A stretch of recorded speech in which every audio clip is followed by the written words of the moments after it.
Hi there, everybody. Welcome back to the AFSA Oh, jeez, man, I messed it up already. I have the Education Foundation on my brain. That's why I said that. Hi there, everybody. Welcome to the AFSA Extra Credit Podcast. Another excellent edition here today. We are joined by Brian Johnson, Vice President of Revenue Operations at DataScan. Hi, Brian. How are you? I'm well. How about yourself, Dan? Pretty good. It's hot. Other than that, it's fine. We're talking today a little bit about risk, managing risk, auditing said management of risk. It's a gigantic issue anytime, but particularly now. So before we dive too far in, give us a little bit of a high view of yourself, your career, and a little bit about DataScan. Yeah. So I've been in the industry, tangent to the industry, for 25 plus years now. I started out my career in the securitization space, did a lot of work in third-party servicing, helped and was part of the team that helped rebuild the captive finance company for Volvo. Spent some time at Southeast Toyota Finance under the Center One umbrella. Spent a little time at JP Morgan. So been in and around the space for a good long while. The last 10 years, though, I've been at DataScan, and under this current, kind of purview, I have the marketing team, the sales team, and the client success model. So once a client engages with us, they unfortunately for them, they're kind of stuck with me for a good minute.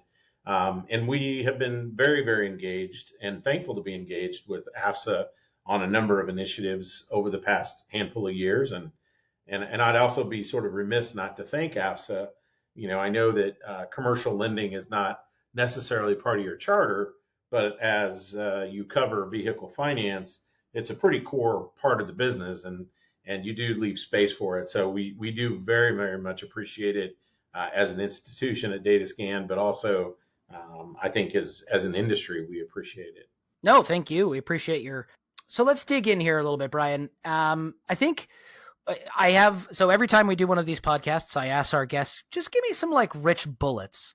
And I love this. I love the thing at the top of my little info sheet here, which is general sentiment. If you're waiting for the next audit to manage risk, you're already behind. Tell me what that means.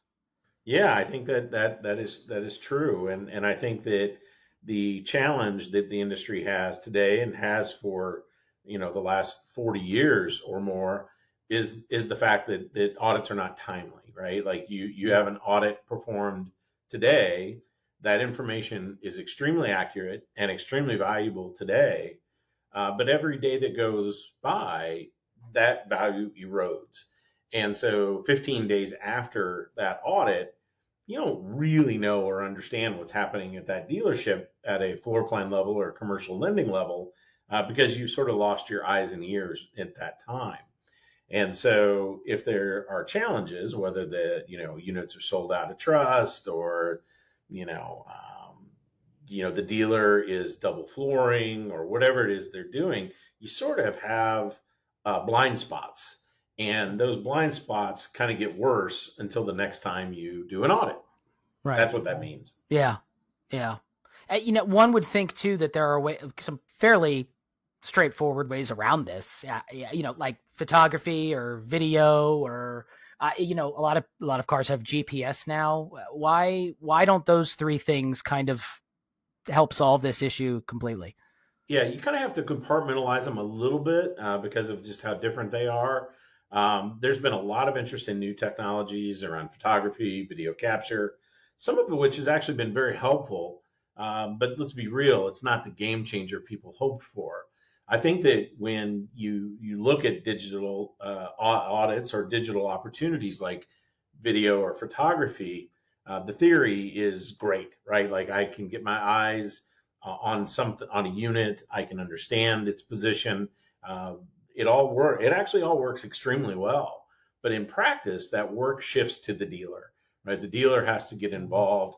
They have to take kind of an active role in the risk that's associated with the lender's position. So if it's too much of a lift for them, they push back, right? So if they're having to, take photos of more than 15 units, 20 units, 5 units in some cases, they push back, and understandably so, right? It doesn't feel good for them. It feels like it feels like they're doing your job, as a lender, and adoption can be very low. Now, we have seen successes, and I'm sure other organizations have seen successes when you talk about video or photography based audits when it comes to supplemental audits, low volume audits, remote audits, right? So remote location audits, all those have opportunities to really help augment risk from that standpoint. But you're just not going to see adoption at a large scale just with that piece of data. Now, you asked about GPS. GPS again is sort of the holy grail, right? Like if a lender could get GPS pings on a whatever interval basis they want, whether it's daily, weekly, monthly, and have that information funnel in, on all their units, new or used, well, that would be a holy grail. And you'd think that would be the right path that organizations would want to take, but it's very difficult, right? The OEMs control that data. They've invested a lot in those technologies. They want a lot back out of them, right? So they want to recoup their investment. Then you have, privacy concerns. It would be a terrible situation, right? If you did not, or the dealer or the OEM did not turn off that GPS in a unit. It was sold to a consumer. The consumer takes it home, and as a lender, you ping it, and you find out more information about who bought it than you'd want, right? Like that's not the intention, but it's a bad scenario. And so there's privacy concerns, and those accidental hits can be problematic, and nobody wants that liability. Right. Yeah. You're hitting on something that is, I often think about is you don't want to have to rely on another party for something that is instrumental to your business at a core, right? I don't want to have to worry about the dealer doing their job. Great dealers. We love dealers, but it's a lot, right? And we don't want to have to worry about that for the lender to get the information they want and to continue to be compliant with laws and all that kind of thing. I think that's right. And I think that the real sort of thought process, which gets us to where I think that the industry is going to end up going, is that you can take a lot of pieces of data, do small portions of them to create a picture, right? So if I have, a portfolio and I'm doing, a handful of, video-based or photography-based audits a month, or if I'm capturing, units that I couldn't see that are whatever, out on rental, or if they're out on display at the mall, or whatever those things are, and then I can combine them with intermittent GPS hits and other pieces of data, well, now all of a sudden I can paint a picture that is a little bit different than just trying to rely on one piece of data to solve that problem. Got it. And so is that the idea behind what is a little bullet in my note here? It's called continuous monitoring. Is that kind of how that works? And could you give me a little bit more color on it? That's right. And again, kind of going back to your very first question, right? The traditional audit and how a traditional audit works, right? That point in time audit, again, extremely valuable, does a great job in that moment, but it erodes. And so that really got, us to thinking at DataScan on how we could potentially flip that on its head. And the only way you could really flip that on its head is to figure out a way to be able to monitor continuously, monitor on a daily basis. And so at its core, continuous monitoring really is about pulling together multiple data points to paint that clear picture on a daily basis. So those can include servicing trends, unit aging, GPS pings, photo verifications, sales data, even duplicate VIN activity. When you sort of combine these things together, all of a sudden you can paint a picture of risk management that's very, very different. The challenge is, and it's just like we just mentioned, all of those pieces of data are sort of isolated, right? They aren't like super easy to get as an aggregate. So that's where we are trying to develop, our product called Risk Gauge.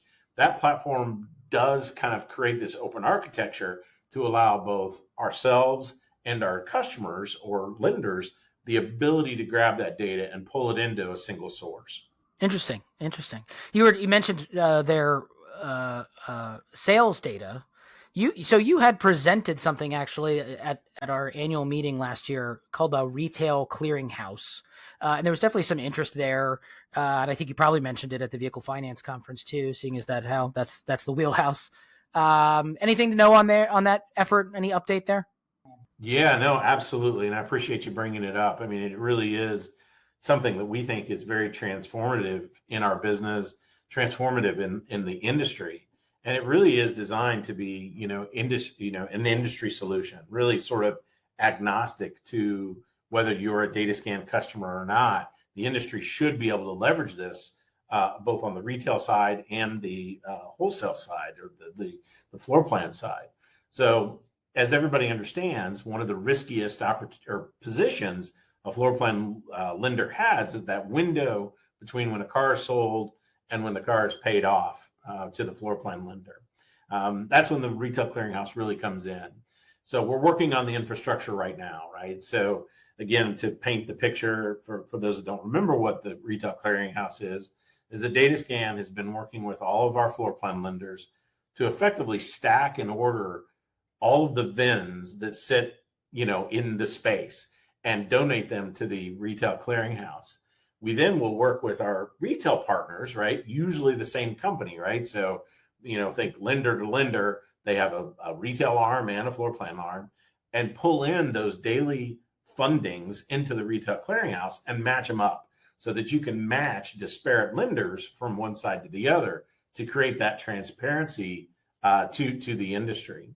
So right now we're really working on the infrastructure. We're working on security, data sharing, everything that sort of is around that sort of infrastructure and effort. And the plan is to start accepting retail funding data from indirect lenders early next summer and match it up against that broader floor plan portfolio. That's going to give us that visibility that just doesn't exist today. Right now, we're kind of running some additional tests to make sure that it functions the way it should function.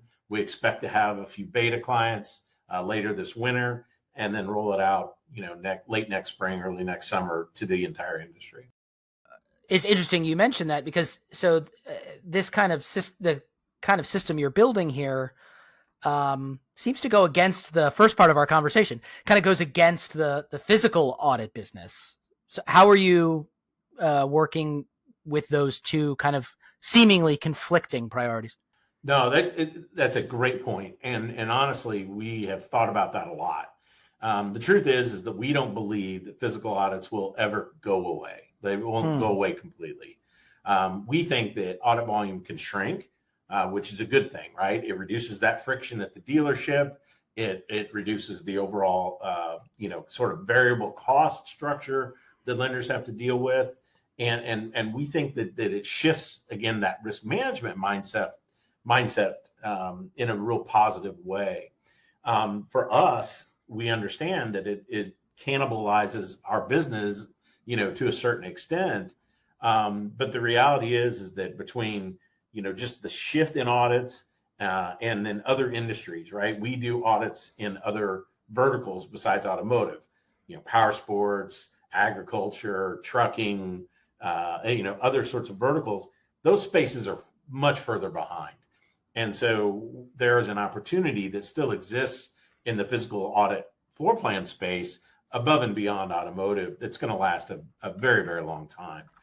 So it's sort of an augmentation from that standpoint. But if you really kind of sit back and look at what we're doing and what the industry is sort of doing in general, captives are going to benefit greatly. I mean, just right out of the gate, we may see captives in the automotive space that 2 years from now may never do another physical audit. Banks, however, will probably continue to do so, partly because they're regulated to do so. But they could see a shift in how often they do it if you're able to sort of do that or perform continuous monitoring and wrap that up with every now and then you do that physical audit or that stake in the ground that really reconciles their entire portfolio. But it's a unique position, right? We're in a unique position. DataScan has kind of the scale, the customer set, the data to really pull off this innovation. And so we're very excited about it overall for our business. Interesting. Very interesting. A couple of months ago, we had the other Brian at DataScan, Brian Kaprowski, on the podcast. And I asked him this question, and he said it was a work in progress. So I pitch it to you now, as I do to everyone else. AI seems to be in the water. No way to get around it. So to the extent to which you can share is what's DataScan doing with AI? How do you view it? And what kind of way are we thinking about how it can impact the industry? Yeah, I listen, it is a work in progress, and Brian is right. And if for no other reason, then there's just a lot of kind of nervousness from our customer set, right? We have highly regulated banks that are part of this, part of our ecosystem, and they want to make sure that their data is not used in a way that is, counterproductive to what they're trying to accomplish from an AI perspective. All that said, there are opportunities within, core systems to be able to automate functionality or automate, let's say, audit recaps is a good example, right? Like, so when you're getting close to closing out, let's say an audit, is it possible for AI to really review your entire body of work going into it and create a recap, giving that analyst a head start on the work that they're doing? So some work augmentation is kind of some low-hanging fruit. We're also seeing AI play into how we have deployed to the cloud, right? So, cloud to cloud, like data sharing, I think is something that is going to impact our world, and AI will play a critical role in that. And so if customers are building out, their data mart and leveraging DataScans or data that sits on DataScan systems today, that sort of AI and cloud to cloud sharing could be very beneficial for those customers and for those lenders to be able to leverage that data in their own data mart, combine it with their other data points, for their internal workings. So there are starting to bubble up real opportunities to get AI into the business, but we're being very careful. We're being very cautious about it. We want to make sure that it's right for the business, that it's right for our customers, and that it's transparent all along the way. Sure. Makes a lot of sense. So about the minute we have left, Brian, what's one thing lenders can start to do right now, tomorrow, to start moving in the right direction on this stuff? Yeah, I think, as much as anything, honestly, Dan, I think it's going to be change management, right? Thinking about what it means for you to evaluate your risk position from that point in time audit to a continuous monitoring model. And I think that it will disrupt, our clients and anybody that adopts this sort of methodology. It's going to disrupt their operation a little bit. And I think that it's really about thinking about how, as a leader or as a risk unit, how I view that data, how I think about digesting that data, and then ultimately, how do I change the behaviors of my analysts to make sure that I'm not, putting the lender in a bad spot, but also operationalizing that data in a way that is efficient and effective for them. I think that's the biggest thing, is that they have to really start to rethink how they operationalize, this model. Excellent. Well, Brian Johnson from DataScan, thank you so much for joining us today on the podcast. I appreciate it. Yep. Thanks so much, Dan. Thanks for listening to the AFSA Extra Credit Podcast. To learn more about our guest today, check out the show notes wherever you get podcasts or at afsaonline.org/podcast. While you're there, be sure to browse our other great resources, including the blog, which is an excellent source for the latest from AFSA. Be sure to follow AFSA on X at AFSA_DC and AFSA State Government Affairs team at AFSA_SGA. You can also follow us on LinkedIn. Just search for the name. Tune in next time for more Extra Credit. Thanks for listening.